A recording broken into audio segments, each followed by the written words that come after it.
Hi guys, my name is Nix Mirakuma and I am the owner of Mirakuma Healing. Today we're going to talk about our elements, okay? We're going to talk about it. It's going to be represented by the Occidental elements, so the one that I go by, fire, water, air, earth, and spirit. And we're also going to go into a little bit more about it, okay? Now, without further ado, let's get this party started. For those of you guys wondering what I'm reading, because I just popped up on your For You page and you're like, what's this woman reading from? Because she's certainly not looking us in the face. I am reading from the book called The Complete Grimoire by Lydia Paredes. She's also the creator of Wiccan Tips. Now, without further ado, let's finally get this party started. Fire is represented with the direction of south. So the south represents fire. The color is red. The symbol is an upward triangle. It influences passion, courage, love, energy, strength, and inspiration. Okay? Being motivated and inspired, driven to do something. The altar, it is represented by candles, dragons, salamanders, hot spices, and lanterns. Now we're going to go on to water. Water is represented by the direction of the west. The color it represents is blue. It is drawn as a downward triangle. So while fire is represented like this, water is represented like this. Okay? Water covers the area of intuition, emotions, healing, and dreams, to name a few. When you are representing water in an altar or a shrine, if you will, crystals, mirrors, seashells, and chalices. So chalices are fancy cups, okay? That's the best way I can put it. Think about a wine glass, okay? If you all seen a wine glass, think about that. But it's really like, kind of like what queens and kings would have. That's kind of like a chalice. Alright, next up, air. Air is represented by the direction of the east. The color is yellow. It is with an upward triangle with a line. Okay, so this would be air. It ties into communication, law, knowledge, language, and movement. If you are wanting to represent this element in your altar, you can use bells, music, feathers, and scents. Okay, so smells, herbs, bundles, like my smudge or bundles, if you will. Essence sticks are really good. Essential oils, if you want to try that. I don't really have an altar. I haven't really gotten into that yet. Excuse me. I can tell you guys this, my left eye is killing me. I don't know, but for every once in a while, my eyes decide to act up. And it didn't really help that I kind of scratched it, so I know. Don't cry about it. Suck it up, buttercup. Anyways, let's go on to Earth, okay? Earth is represented by the direction of north.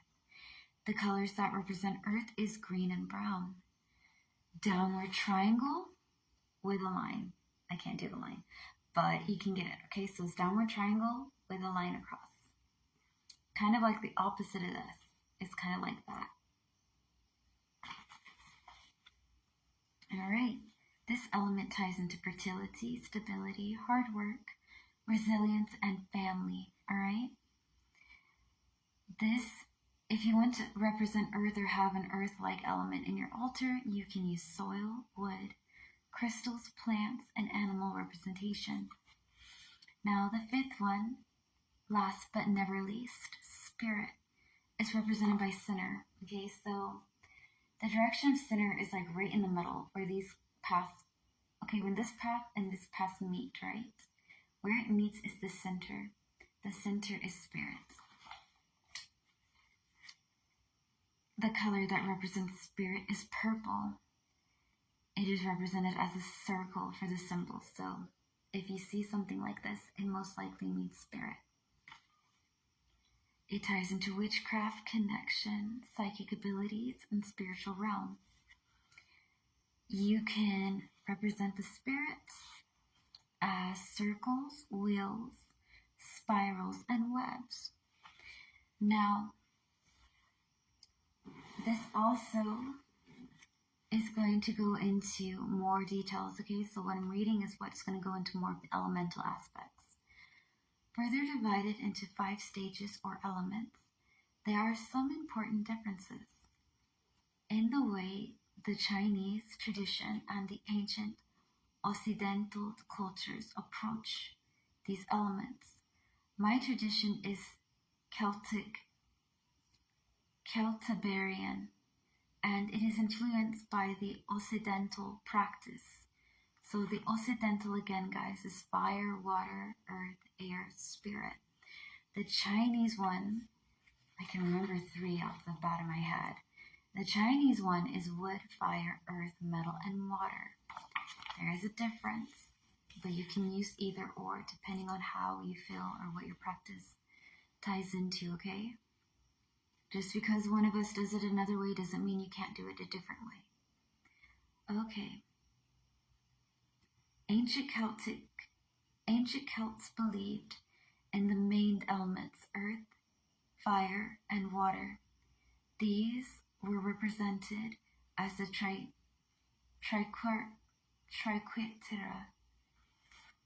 Quiero dos my gods. Alright. Triquetera. So Triquetera, or Trinity. Not, which is deeply interrelated with the 3 life states and their belief system, life, death, and rebirth.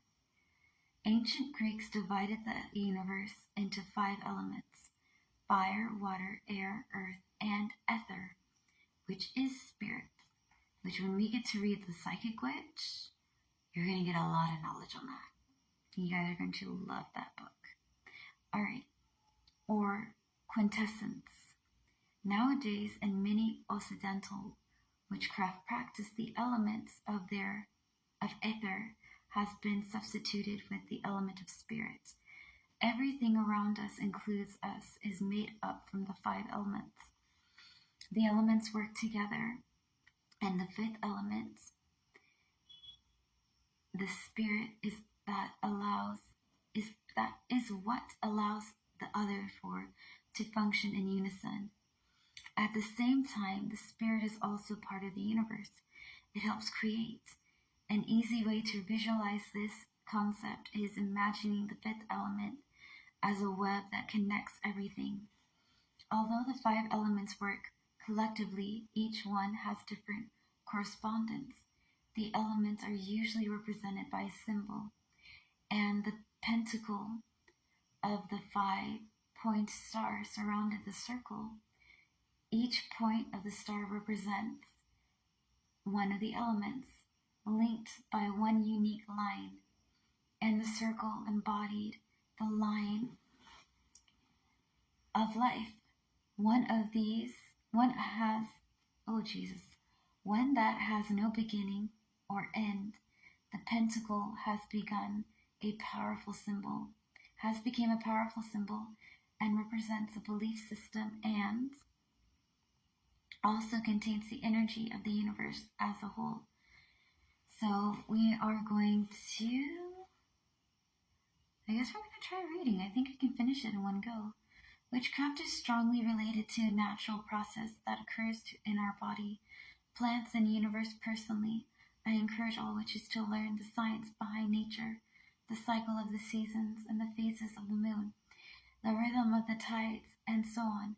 A deeper understanding of the natural events allows us to use our energy more efficiently, which is true. If you learn how different elements, whether it's celestial or elemental, you can be able to use it to help yourself out. But it takes time for you to get used to the stuff and learning it.